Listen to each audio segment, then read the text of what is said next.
Am I a soldier of the cross, a follower of the Lamb? And shall I fear to own his cause, or blush to speak his name?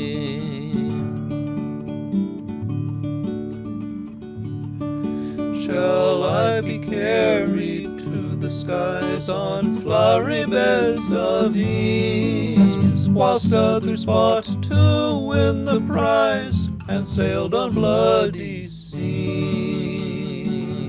We don't have a cameraman this morning. Let's see, we have our guest, Victor Soto, pastor of Iglesia Apostólica de la Fe en Cristo Jesús. And I came to his service last night and had a great time up on the stage with playing music. And Pastor Soto graciously allowed me to interview him this morning, the next morning, without knowing hardly anything about me.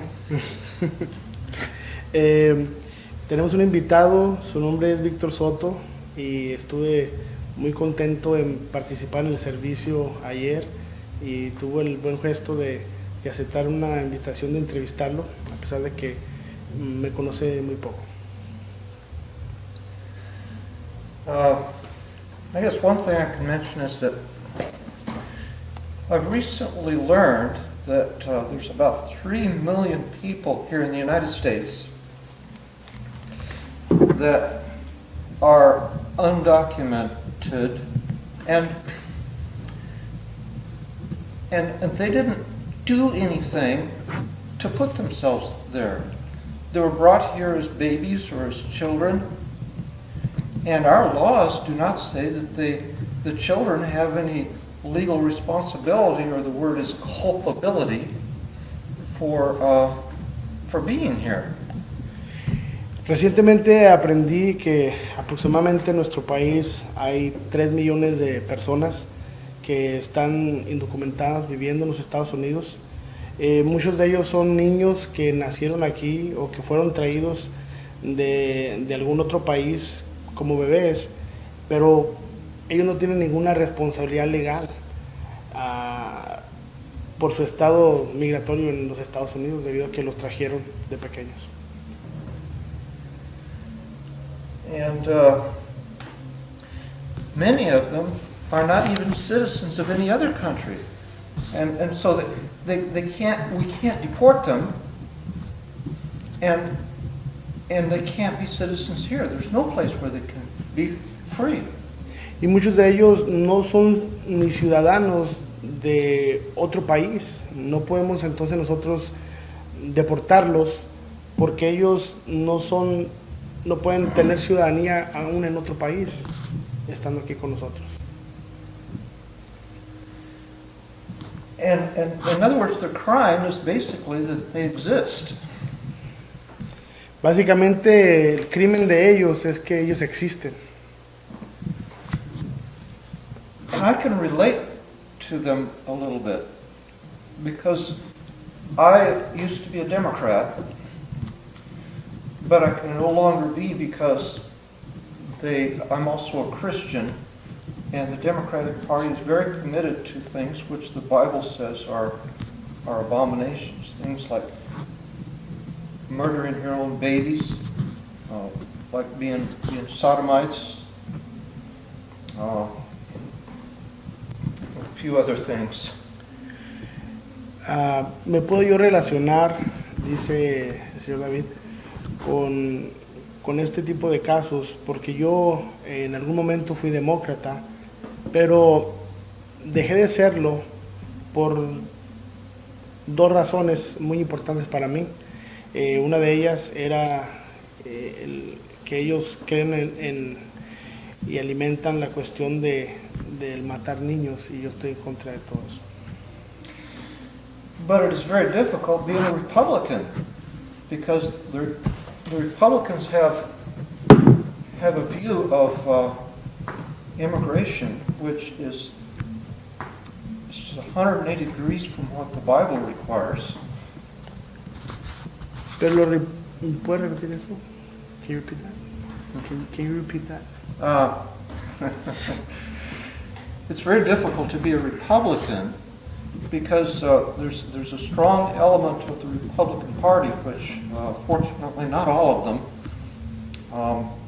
which is very anti-scriptural in their approach to immigration. Pero por la otra parte, dice David, me es muy difícil ser republicano por algunas de las formas que ellos piensan que es antibíblico, según la opinión. And so I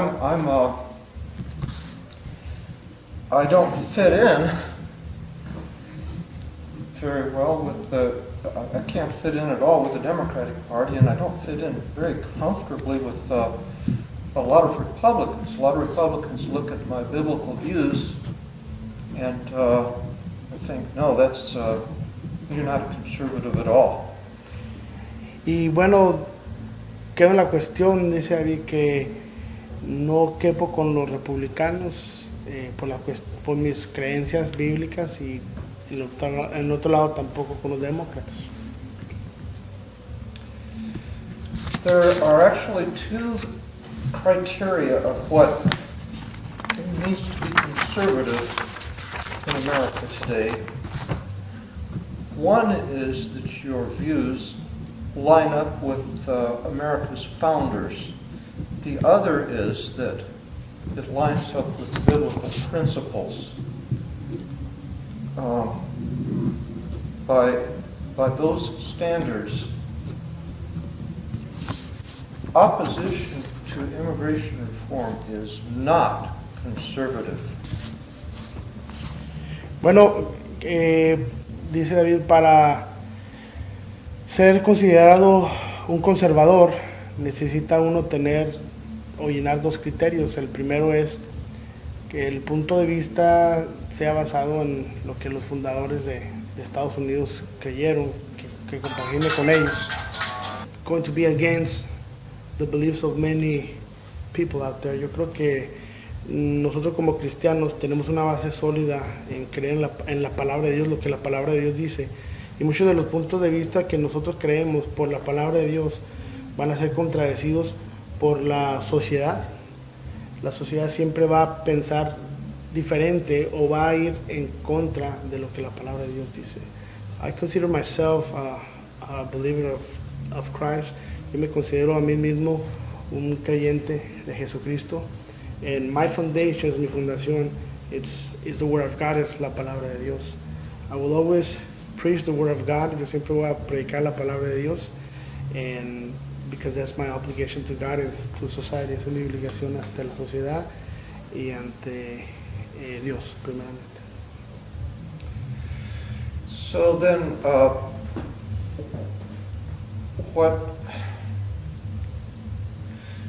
the torment that I suffer must be doubly suffered by Latinos who aren't just off in the distance observing how Republicans are violating the Word of God, but are suffering from the laws imposed by these primarily by these Republicans. So, and yet many Latinos are conservative. They don't want to murder their babies. Mm-hmm. They don't want to marry people of the same sex. Mm-hmm. And it must be difficult to vote for the Democrat because they're so much against God, and yet equally difficult to vote for Republicans who persecute them. And by the way, God has written about immigration about 200 times. That's more than what God has said about sodomy and abortion put together.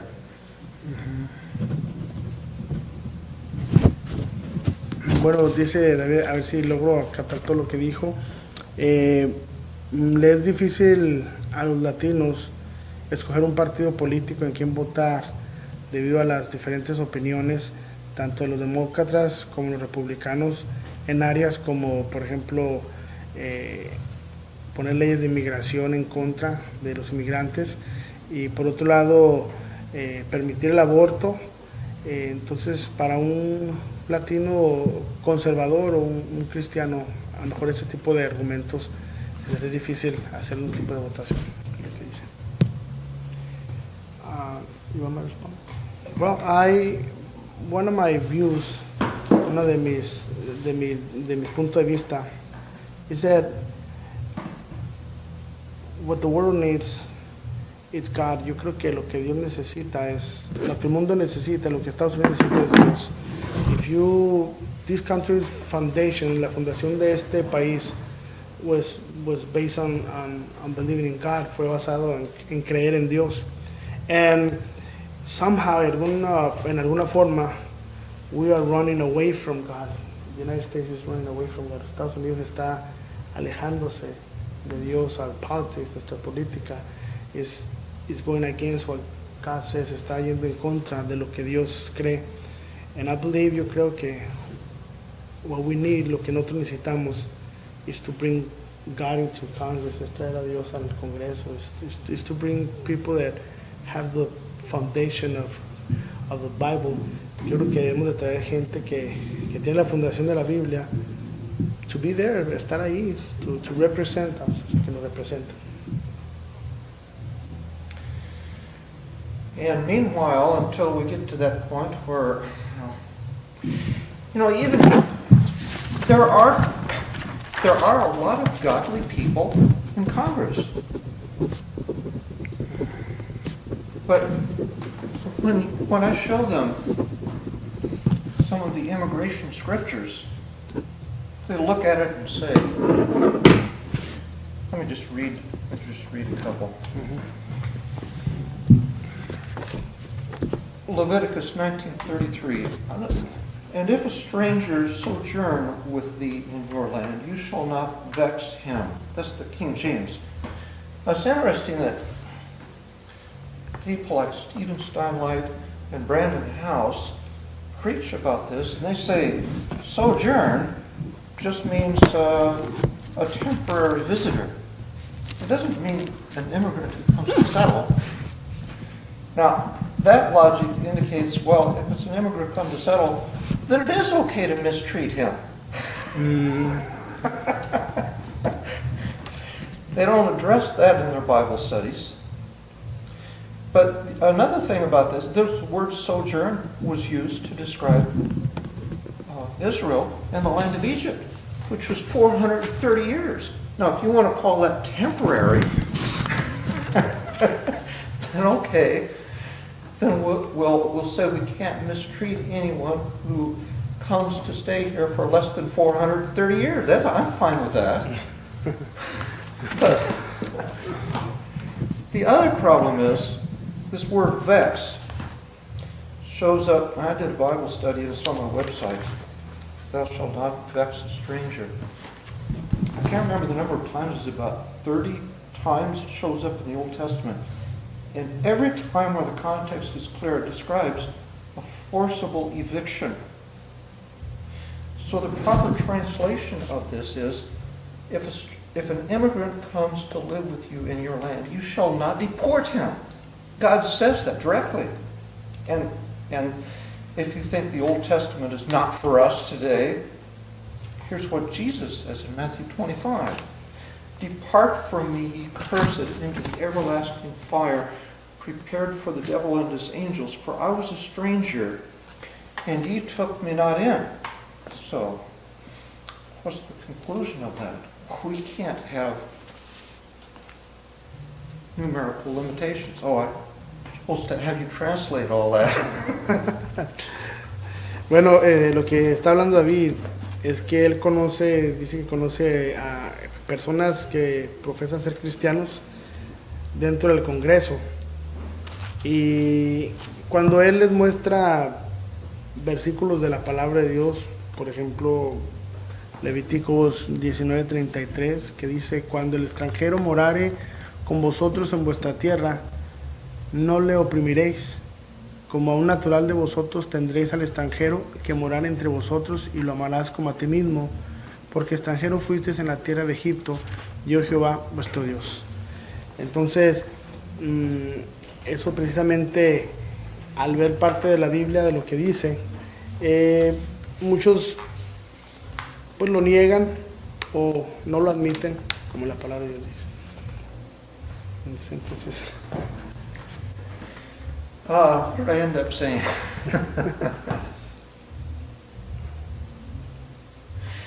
The conclusion is numerical limitations violate God's laws. We can't put a lottery on liberty. And we're turning away the stranger, and God's judgment is hell. lo que estamos haciendo es no debemos de poner límite, dice David, a la libertad, y eso no es correcto. Now, the absolutely astonishing thing about this is I show these scriptures to hundreds of people, and a frequent response of Bible-believing Christians who I know are saved is, that won't work. That's impractical. This is God saying that. Are you saying that God is impractical? God's laws won't work? And yet there's this barrier I cannot overcome in Christians. Dice David, conozco a cristianos que les he mostrado las citas bíblicas donde habla la palabra de Dios acerca de este tema de migración, y muchos aún dentro de los cristianos me han respondido, eso nunca va a funcionar, eso no es práctico. Y dice David, yo me pregunto, bueno, ¿por qué no es práctico? Entonces la palabra de Dios no es práctica, lo que Dios dice no es correcto. Many of the Hispanics don't really put attention to the immigration laws. Maybe as immigrants, maybe they can do nothing about it, or they may think that they can do nothing about it, but they just don't have they don't either put the time or the effort to find out how is the law changing and how this is affecting us. Yo creo que una de las cosas que los hispanos no hacemos muchas de las veces es preocuparnos en documentarnos y en ver cómo las leyes están cambiando, cómo las leyes de inmigración están cambiando y en qué forma nos afectan. Simplemente seguimos con nuestro día cotidiano, vamos, trabajamos, nos vamos a la familia, pero no seguimos estos cambios que está pasando en el gobierno. Y ese es un error. In other words, to quote a famous pastor, they think they're chickens, they don't know they're eagles. Dice David, bueno, para decir lo que un pastor una vez dijo, piensan que son gallinas y no saben que son águilas. So since that's what you preached about last night, yes. Why don't you explain what you mean by that and what your message would be to people who don't have faith that they can do anything? Okay. Me gustaría que explicaras de lo que predicaste ayer, la anécdota que diste, para que la gente te escuche y sepa lo que dijiste. Bueno, estuve hablando ayer y di una pequeña anécdota que leí en una ocasión, donde un hombre va y invita a un amigo y en ese lugar estaban muchas gallinas y dentro de las gallinas había un águila. Y el amigo le dice, oye, ¿esta es un águila? ¿Por qué está con las gallinas? Y todos le dice el amigo, bueno, es que se cree que es gallina, así siempre ha estado, come como gallina, camina como gallina, pero es un águila. Y entonces el amigo le dice, préstamela, déjame le enseño esa águila que es un águila. Y el amigo dice, bueno, pues si tú puedes, agárralo. Y para no hacerle la historia tan larga, el amigo entrenó al águila y le hizo ver que ese no era su lugar, que su lugar era en las alturas. Esa es una historia. Y prácticamente lo que la historia significa es que a veces nosotros creemos que somos la gente que los demás dicen, pero no, Dios nos ha dado un potencial, especialmente nosotros los cristianos tenemos un potencial delante de Dios para hacer aquello que Dios sueña. Y una vez que nosotros nos acercamos a Dios y somos transformados por Dios, la Biblia dice que somos nuevas criaturas. Ya no somos, el pasado, lo que nosotros fuimos, lo que no éramos, quedó atrás. Ahora en Jesucristo nosotros somos nuevas criaturas. And in English, to summarize, What I was telling the people in the church is that we were telling that we are a new creation in Christ. The old self has died. Now we're new in Christ. So maybe at some point we used to think that we're this way, we're never going to change, or our society is this way, it's never going to change. But we need to see the potential that the Holy Spirit has. We need to put the potential that the Holy Spirit has put in us. And in His name and in Christ, we can accomplish everything.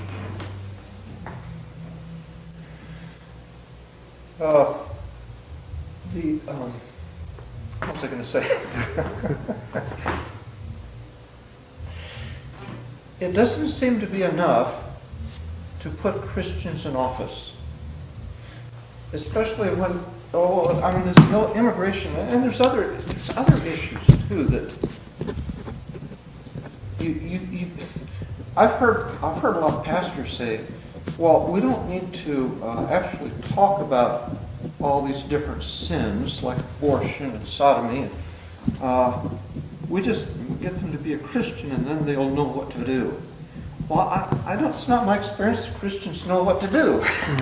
And it's the same with people in political office. We need to educate them. Dice David, no creo que es suficiente poner a cristianos en las oficinas. Debemos de educarlos. Dice David, he visto algunas personas que creen que no debemos hablar de aborto, del pecado de aborto, pero debemos educar a las personas y decirles lo que la palabra de Dios dice. And it seems like in the area of immigration, well, we need to educate them about, since it's not enough to show them the scriptures, which says God says, do it. They're afraid. That doesn't make sense. The scripture doesn't make sense to them. They say they're Bible believers, that every word of God is the word, every word of the Bible is the word of God, but they don't believe it when they're shown something which doesn't make sense to them. So we have to educate them about what God says to do makes sense and will work. Dice David, no creo que es suficiente enseñarles las escrituras. Creo que lo que debemos de hacer es debemos de educarlos conforme a las escrituras. Any comment? Well, the Bible says that God is in control. La Biblia dice que Dios está en control. The Bible says that God is in control. La Biblia habla que Dios está en control. God is in control of everything. Dios está en control de todo. I believe that those that get to be in office, yo creo que aquellos que son en las oficinas, they're there, están ahí, but they have a responsibility. Tienes una responsabilidad. It was God that gave them that opportunity. Fue Dios quien les dio esa oportunidad to be there, de estar ahí. Now it depends on each person, depende de cada persona, to be responsible and ser responsable and to work according to God's will y que trabajen de acuerdo a la voluntad de Dios. Now if they go against God's will, si ellos van en contra de la voluntad de Dios, well, God is going to make them accountable. Yo creo que Dios les va a llamar cuentas. Maybe not in this time, a lo mejor no este tiempo, but in judgment day, pero en el día del juicio. Because they were given a responsibility, les fueron dar una responsabilidad that was going to affect society, que iba a afectar la sociedad. But I believe that at the end, yo creo que al último, each person has a responsibility to God. Yo creo que cada persona tenemos una responsabilidad con Dios. Like as a parent, como padre, I have a responsibility to God for my family. Como padre, yo tengo una responsabilidad con Dios, a mi familia. As a pastor, como pastor, I have a responsibility to God for the church. Como pastor, yo tengo una responsabilidad ante Dios en la iglesia. As a citizen, como un ciudadano, I have a responsibility. Yo tengo una responsabilidad with society, con sociedad. But whoever gets in Congress or any office in government, pero cualquier persona que llega a Congreso o a ser senador de alguna cámara, he has a responsibility to God, tiene una responsabilidad a Dios for what he does in office, por lo que él haga en la oficina. And eventually he's going to be accountable for it. Va a ser llamado a cuentas por eso. Only one friendly amendment I would offer to that. When we elect our leaders, we cannot blame God for giving us those leaders. Dice David, bueno, pero cuando nosotros elegimos a un líder, no podemos culpar a Dios por ese líder.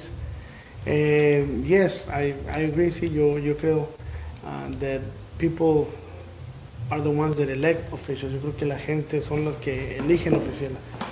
But as a citizen, pero como ciudadano, I have the responsibility, yo tengo la responsabilidad to document myself, de documentarme, to see the point of views of that person, ver los puntos de vista de esa persona.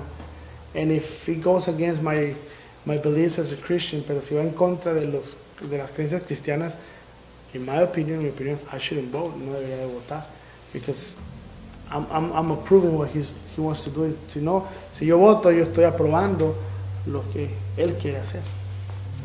That's my view. In case anyone doubts that people bear the responsibility for their leaders, and that God does not install the leaders who are his first choice necessarily.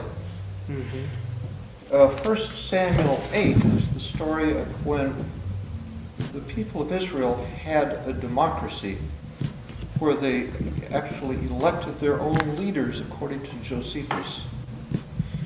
But in 1 Samuel 8 they said, we want a dictator. We want a king like everybody else has. Let me just finish the thought. And then God said, look, you dummies, here's what's going to happen if you do that. They had a long list of all the things that happens. And the people said, still, we want our own dictator. So God let them have it. But made the dictator subject to a constitution.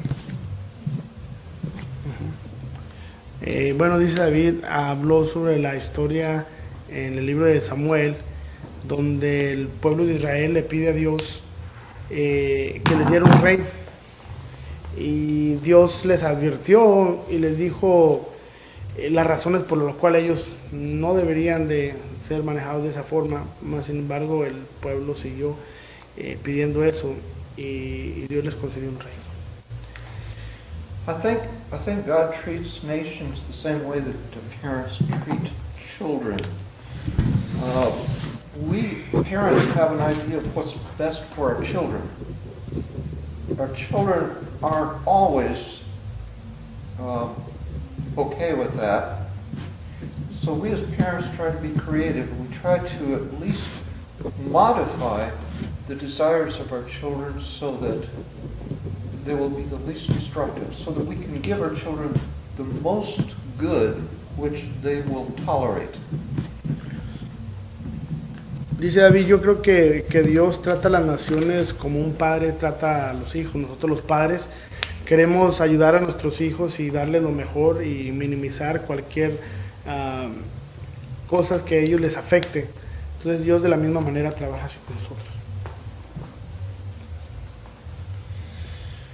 Now tell me, what do you think the responsibility is of citizens to care about what happens in the government, which gets involved in protecting so many sins?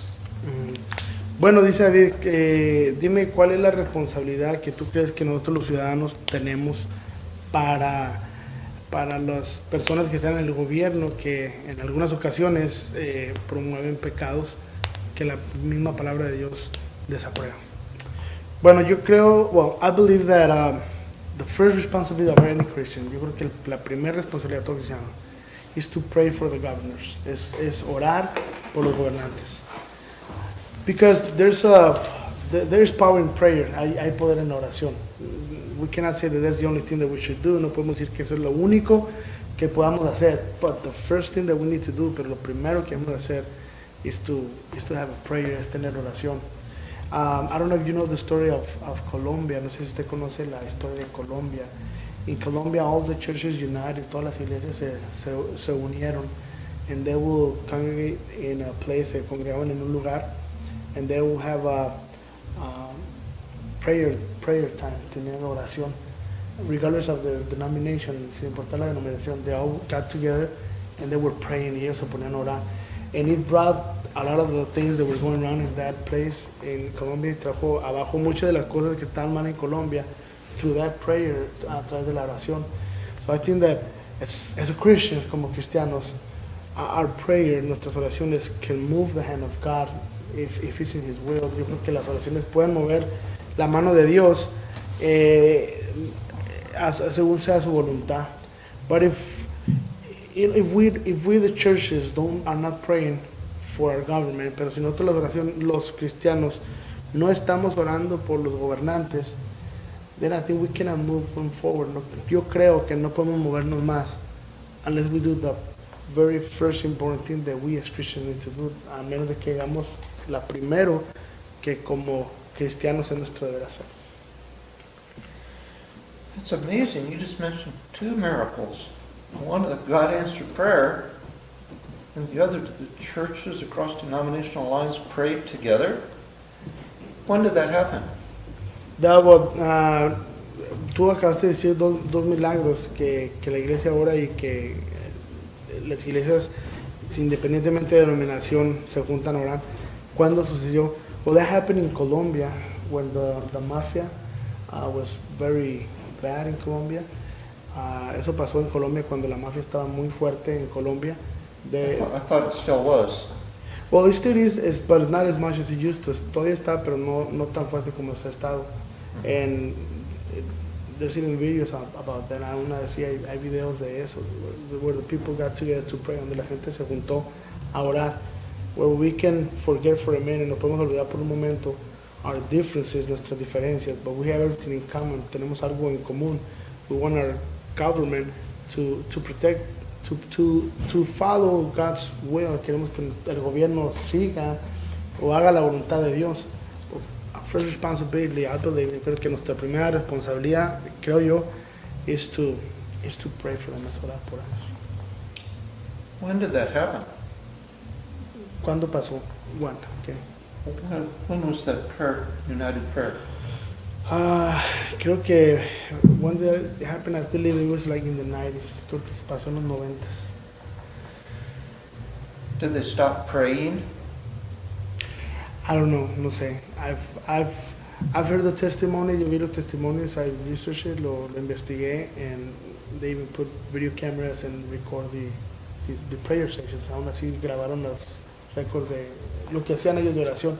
I'm not sure if they still keep doing it or not. No estoy seguro si lo siguen haciendo o no. But if they stop, pero si pararon. Well, I heard someone say, yo escuché a alguien una vez decir, what you receive in prayer, lo que recibes por oración, you keep it by praying, lo mantienes orando. Lo que se obtiene por oración, se retiene con oración. Say that again. What you receive in prayer, you keep it by keep praying.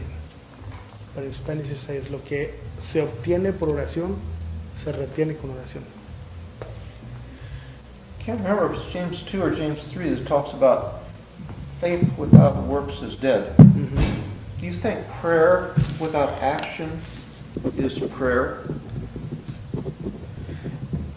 Esto me acabo de recordar una cita bíblica donde habla que la fe sin obras es muerta, y la pregunta que David me hace es, ¿tú crees que la fe sin acción es muerta? Well, the Bible clearly says that if I have faith and I don't put it in action, it's death. La Biblia claramente dice que si yo tengo fe y no la pongo en acción, es muerta. Well, if we talk about us Christian praying, yo creo que si nosotros hablamos de nosotros los cristianos orar, yes, we have to pray. Sí, nosotros como cristianos tenemos que orar. But now here's the question, aquí está la pregunta, what is the action? ¿Cuál es la acción? how is your faith in God going to be proven? ¿Cómo tu fe en Dios va a ser probada? Or maybe it all starts by standing up, o todo debe comenzar con parándose, raising your hand, levantando tu mano, and say, I'm against this, yo estoy en contra de esto. This is my opinion, esta es mi opinión. Now there may be some people that don't like it, va a haber gente que no le guste. It's their opinion, es su opinión. But we as Christians, nosotros como cristianos, we need to express what the Word of God says. Debemos de expresar lo que la palabra de Dios dice. We're not going to change our nation. No vamos a cambiar nuestra nación by staying in church, porque quedarnos en la iglesia. That was not the purpose of God. No es el propósito de Dios. I believe that the church has to go out. La iglesia tiene que salir afuera. I think we can expect that if we speak publicly against the sins which are so entrenched in our society that our government is protecting them, that there's going to be a lot of people that are just going to absolutely hate us and do everything they can to shut us up. Dice David, yo creo que si hablamos públicamente de los pecados que la Biblia condena, va a haber mucha gente que no les va a parecer y que van a estar en contra de nosotros. Jesus says that in John 3, he explained that the darkness absolutely hates the light. However, the darkness has no power to shut out the light. La Biblia dice, Jesús dijo que la oscuridad no tiene poder para opacar la luz. La luz tiene más poder sobre la oscuridad. What I believe, lo que yo creo, and this is the mentality that we have in church, la mentalidad que nosotros tenemos en la iglesia. God disapproves sin. Dios desaprueba el pecado. Whatever is sin, cualquier cosa que es pecado, God disapproves it, Dios lo desaprueba. But He loves the sinner, pero Él ama al pecador. So when we go in public, cuando nosotros vamos públicamente, we need to tell them how God wants us to tell them. Nosotros tenemos que decirlo como Dios quiere que lo digamos. God loves you, Dios te ama, but He doesn't love what you're doing, pero no ama lo que tú estás haciendo. Even Jesus was criticized. Aún Jesús fue criticado because he used to hang out with sinners, porque él se juntaba con los pecadores. But he never sinned, pero nunca pecó. Because we don't condemn the sinner, no condenamos al pecador, we condemn the sin, el pecado. But once the person, una vez que la persona understands, entiende that God loves him, que Dios lo ama, even though he is in sin, aunque él está en pecado, and maybe he doesn't understand that because the revelation of God has not go through his heart, porque aún la revelación no ha sido puesta en su corazón. Dios lo ama como pecador. Dios lo ama, no lo que está haciendo, no el pecado, sino a él, a la persona, porque Dios lo ama. We're talking about sin. I just want to talk about a little bit about what the Bible means by the word sin. It's not the kind of thing where God is so holy and so much better than us that and He has all these rules which keep us from having fun, and but which He imposes on us and sends us to hell if we disobey, and go ahead and have fun.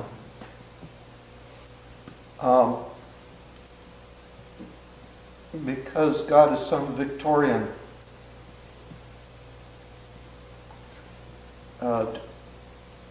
better than thou type.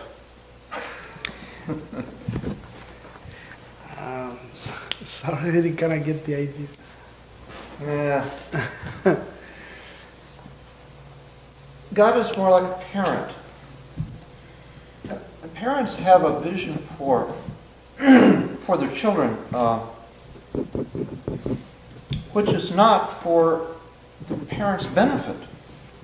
The parent only wants the child to grow up without getting killed from their foolish mistakes.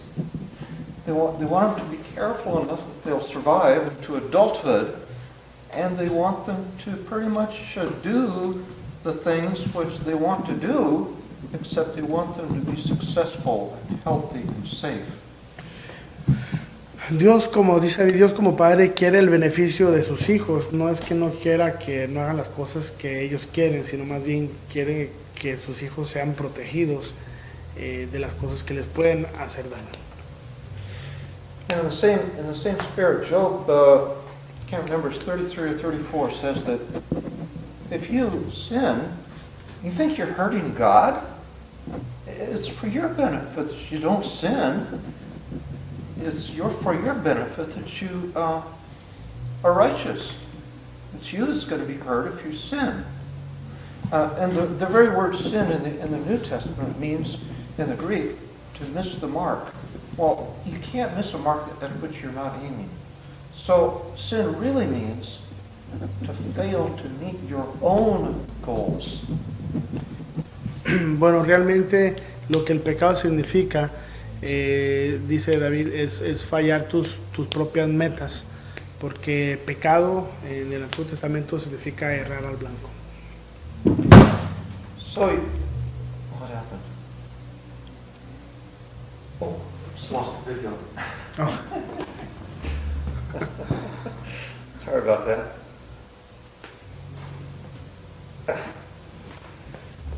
What was I? So the adulterer thinks, what are you talking about? It's not my goal to be monogamous, to be faithful to my wife.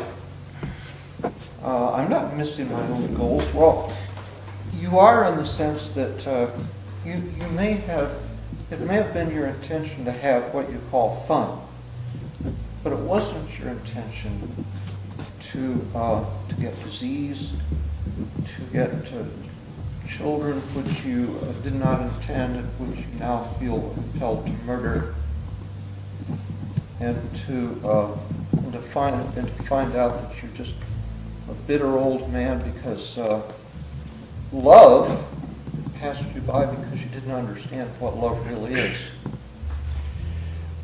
Bueno, dice David, lo que puede pasar es que tenías el sentido de divertirte, pero sin pensar en las consecuencias que tu diversión te podría traer, por ejemplo, enfermedades o la posibilidad de esperar una criatura que no es deseada, y eso te llegue a pensar aún en la posibilidad de un aborto.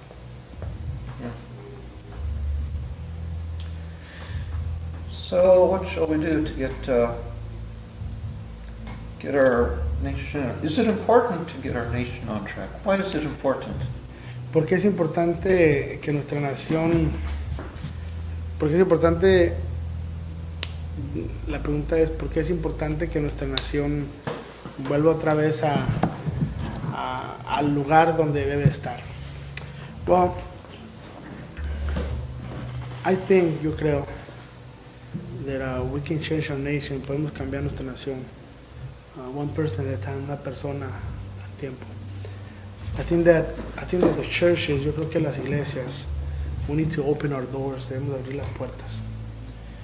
Anyone, cualquier persona, who is willing to hear the word of God, que desea oír la palabra de Dios, regardless of his lifestyle, sin importar el tipo de vida, regardless of how they dress, sin importar la forma que ellos se visten, or what they think, o lo que ellos piensan, should have the opportunity, deberían de tener la oportunidad, to sit down, de sentarse, and to hear the word of God, y escuchar la palabra de Dios. We all once were living a lifestyle against God's will. En alguna vez nosotros, los cristianos, vivimos una vida, un estilo de vida contrario a Dios. But we began to hear the word of God, empezamos a oír la palabra de Dios, and that word of God y esa palabra de Dios began to put faith in our hearts, puso fe en nuestro corazón. We began to repent for our sins, empezamos a arrepentir por nuestros pecados, and we come to the Lord, y venimos al Señor, and we accepted Him as our Savior, lo aceptamos como nuestro Salvador, and we commit to Him, nos fuimos con Dios. by being obedient to God's commandment, a la obediencia a los mandamientos de Dios, for example, baptism, por ejemplo, el bautismo. But I think that sometimes, yo creo que muchas veces, you know, we have the doors closed, tenemos las puertas cerradas. You know, we criticize the people, que criticamos a las personas. Maybe our intentions, a lo mejor nuestras intenciones, is not to criticize them, no es criticarlos a ellos, is to tell them what they're doing wrong, es decirles lo que ellos están haciendo mal. What the Bible says, la Biblia dice, that the Holy Spirit, que el Espíritu Santo will convince the world of sin, va a convencer al mundo del pecado. And a lot of times, muchas veces, I believe, yo creo, that we Christians, que nosotros los cristianos, we want to do the work of the Holy Spirit. Nosotros los cristianos queremos hacer el trabajo del Espíritu Santo. We want to convince people, queremos convencer a la gente of their sins, de sus pecados. That's something that no man can do. Es algo que ningún hombre puede hacer. In our church, en nuestra iglesia, we don't try to convince someone that he's a sinner. Nosotros no nos metemos en el asunto de tratar de convencer que alguien es pecado. That's not our job. No es nuestro trabajo. That's the Holy Spirit's job. Es el trabajo del Espíritu Santo. We preach them the Word of God. Les predicamos la palabra de Dios. And it's amazing. Es grandioso to see the transformation that God begins to do in their lives. Ver la transformación que Dios empieza a hacer en sus vidas. Once they hear the gospel of Christ, una vez que escuchan ellos el Evangelio de Cristo, once they know who Jesus is, una vez que ellos se dan cuenta quién es Jesucristo, and what He came to do for them, y qué es lo que vino a hacer por ellos, then the Holy Spirit begins to work, el Espíritu Santo comienza a trabajar en ellos, and it convinces them, los convence. We have people, tenemos gente that they have many different lifestyles, que tiene diferentes tipos de vidas, and it's the Holy Spirit, es el Espíritu Santo, who convinces them, que nos convence. I think that we as Christians, yo creo que nosotros como cristianos, we just need to preach the gospel. Nosotros tenemos que predicar el evangelio. We talk about the action. What is the action that we have to do? Nosotros estamos hablando cuál es la acción que nosotros debemos hacer. That's it, eso es. We preach the gospel, that's our duty as Christians. Es nuestro trabajo como cristianos, predicar el evangelio. It's a partnership with the Holy Spirit. Es estar junto con el Espíritu Santo.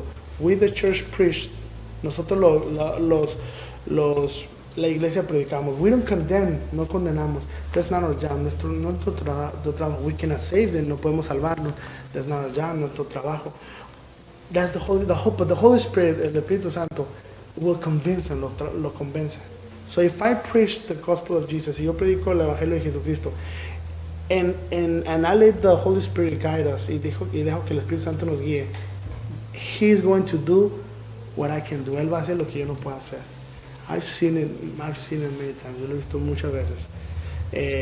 I tell people, yo le digo, they want to come to church, que vienen a la iglesia, they say, oh, I'm just like this. Yo vengo a usted así, doesn't matter, no importa. Come.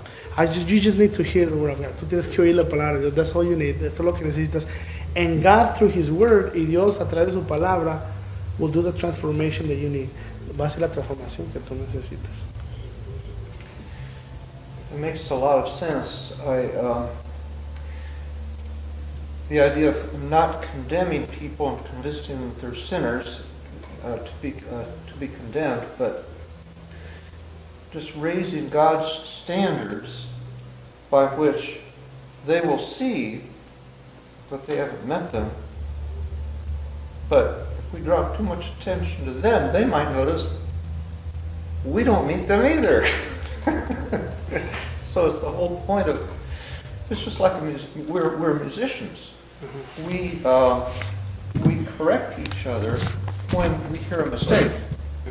Now that doesn't mean that we consider ourselves immune from making mistakes and from having our turn to be corrected. David dijo una buena analogía, dice, si nosotros les enseñamos a las personas que ellos necesitan de Dios, ellos nos ven a nosotros y dicen, bueno, también ustedes necesitan de Dios. Pero dicen, como nosotros somos músicos, entendemos como músicos, si vemos un error, entonces nos decimos, oye, cometiste un error. Pero eso no significa que yo no hay errores. Eso simplemente significa que vimos un error. I think that's a very good way to put it. Yeah. I think one of the things that there's a thing that divides churches called doctrines, instead of each church saying the Bible is our doctrine, they take a little bit of the Bible and say this is our doctrine. And we disagree about what the doctrine is, or whether we disagree about whether the doctrine as stated by one church is consonant with the Scripture in the view of another church. I think that the sins about which we all agree, are probably more important to God than our doctrines. I think that whether you believe in second-hand separation or in what word you say when you're baptized might be less important to God than whether you murder your own baby. Dice David, yo creo que una de las situaciones que a veces nos divide es nuestra doctrina, pero dice David, yo creo que lo más importante también es ver lo que Dios piensa sobre el pecado y basarnos en lo que Dios, en los puntos de vista de Dios, en lo que es pecado, ¿no? Por ejemplo, uno de los pecados que David menciona es el matar a niños, o hablando del aborto. And I think that when sin gets so entrenched in a society, the government protects it because people are voting for government to protect it. I think we are in great danger of falling into a sin ourselves and having it flood into the church. Yo creo que una de las cosas que está pasando, dice David, que el gobierno está protegiendo el pecado y eventualmente eso va a ocurrir, que aún el pecado entre en las iglesias. Because the only thing that really protects us from falling into sin ourselves is when, inspired by the standards of God, we find it unthinkable that we should do such a thing. Well, when you vote for it, when you vote for the friends of sin, you no longer think it unthinkable. I didn't quite get the idea, sorry. When you vote for the friends of sin, you aren't thinking of sin as unthinkable, and therefore you've lost any resistance that you have from having the sin flood into your life and into the life of the church. Bueno, dice David, que si votas por los que promueven el pecado, en cierta forma pierdes tú la resistencia al pecado por votar por aquellos que promueven el pecado.